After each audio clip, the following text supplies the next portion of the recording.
Many people have spoken about them that we need to look at.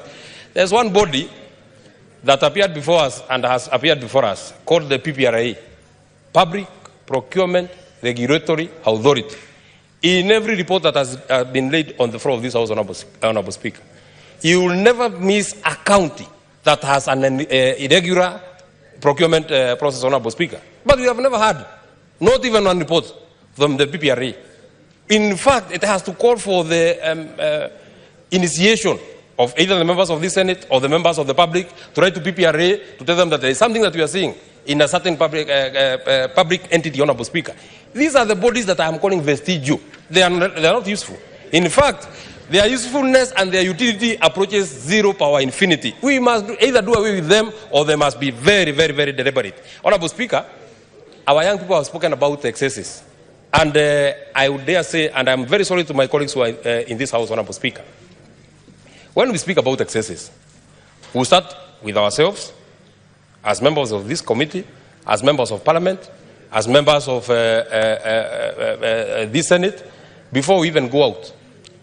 We shall believe that this conversation has sunk in the minds of the people in this House. If you are very honest, the day a clerk of your committee will call, you call a clerk of your committee because you are traveling to Mombasa, and the clerk of your committee will tell you that the only available flight is on economy, and you agree to fly on economy. You not say that you want to fly on the next available business trip, Honorable Speaker, because I don't know about the others, but I will speak for myself. Before I became a member of this House, I want to be very honest to you, Honorable Speaker, I was flying on economy. Why am I very, very special now that I have to travel on business? If there is no business, I cannot travel. To Mombasa here, just a distance of 45 minutes, Honorable Speaker. So it has to start with us, Honorable Speaker. It also amazes me. A governor who was traveling and using one vehicle now has to attend to a funeral using a convoy of 5 vehicles. The lead car has communication officers. The second car has your media. The third car is your lead car, then your car with a flag, then a chase car, then another car with 7. Honorable Speaker, in a rural county like Nyandarua, or a rural county like Homa Bay, or any other county that you are speaking about, you are seeing a governor attending a funeral in a convoy that has sirens. In a county that has never, Honorable Speaker, seen a traffic jam, because I imagine that sirens are either for traffic jam or for ambulances, so that they can. It is this kind of vomiting on the people of Kenya that we are speaking about, and that is what the Gen Zs are saying. If we cannot stop these kind of excesses, Honorable Speaker, then we shall have failed the people of Kenya, Honorable Speaker. I would dare ask,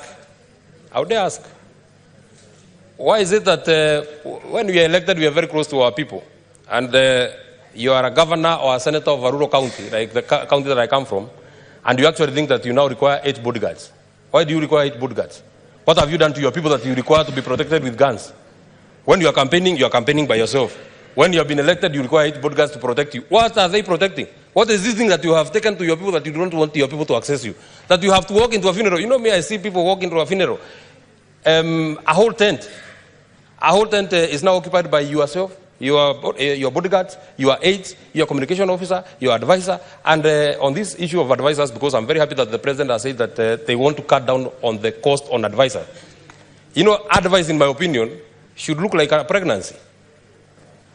You cannot be losing cases like we have seen in the county government of Meru, and you have a legal advisor. Why do you need him?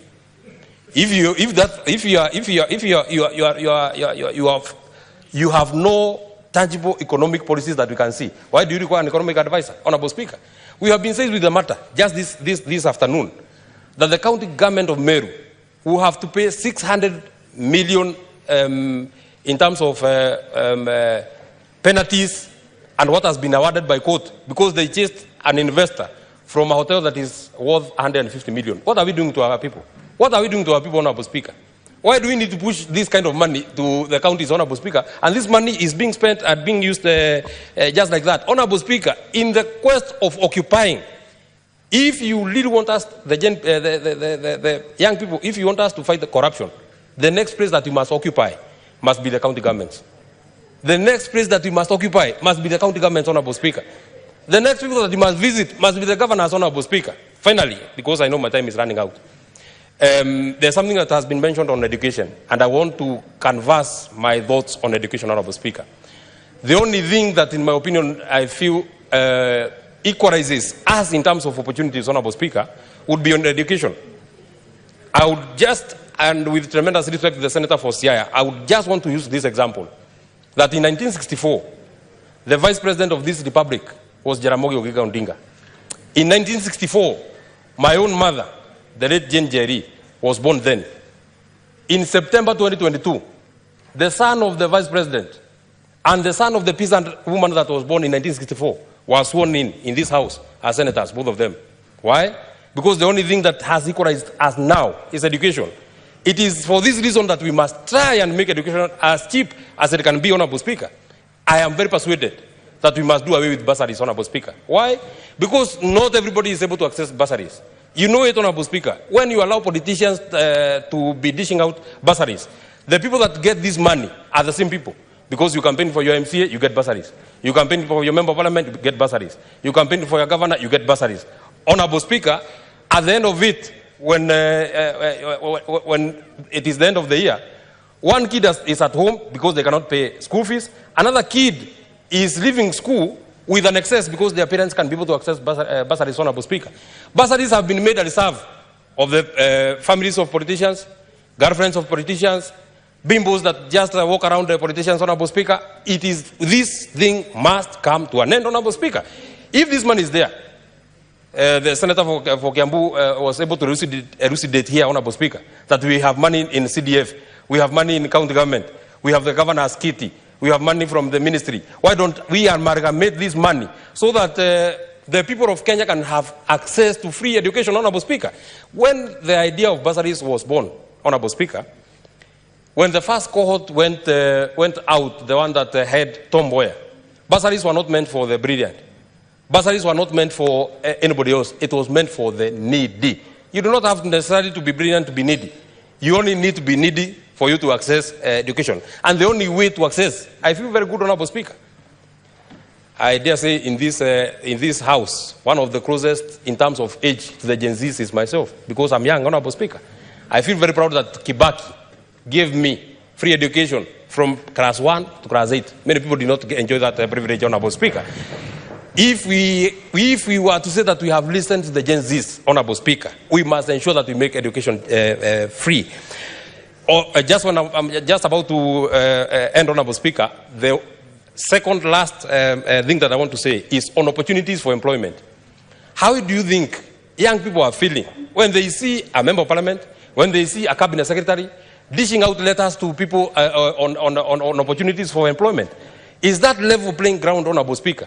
Why wouldn't our young people feel sad? Why wouldn't they get mad? Why wouldn't they get angry if they are learned? And because so-and-so is a friend to so-and-so, they're employed, and I will stay for 5 years without having gotten employed, Honorable Speaker. If we want our young people to accept that we are doing anything on employment, we must make this space of employment level playing ground, Honorable Speaker. We say that we have created that percent for our young people. What is happening, Honorable Speaker? Old people are walking around with agopos that they have registered with the names of young people.